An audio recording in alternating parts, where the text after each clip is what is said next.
When preparing an email to a patient, which of the following is the most important consideration to ensure effective communication? So we're focusing on here effective communication, which is getting the message across in the most efficient way. So option A says using complex medical terminology to demonstrate your knowledge.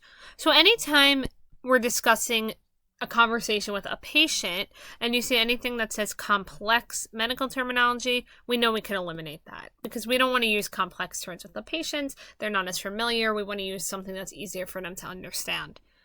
Option B says formatting the email in a visually appealing way with various fonts and colors. So some patients might appreciate that, but that could be distracting if you're using all different fonts and different colors, and there's probably a better choice here. That might not be the best option. So we'll eliminate it for now. Maybe we'll come back if we need to. Option C says tailoring the content and language to the patient's specific needs and health literacy level.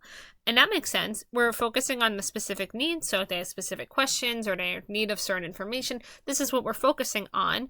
And we're keeping in mind a health literacy level, which is just a fancy way of writing in a way that they understand what their level of knowledge in healthcare.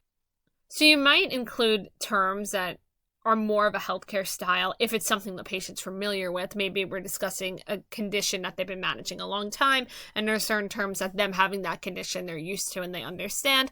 So that's what the health literacy is. We're focusing on what works for the patient in terms of their healthcare. And this looks like a good choice, tailoring the content based on what they need. So we'll go with option C. And then option D says including as much information as possible in the email, regardless of its relevance to the patient.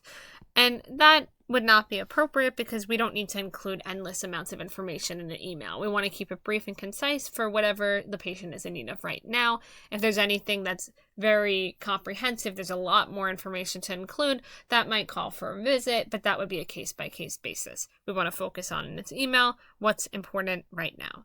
So we can eliminate option D. And that allows us to keep option C, tailoring the content and language to the specific need and health literacy.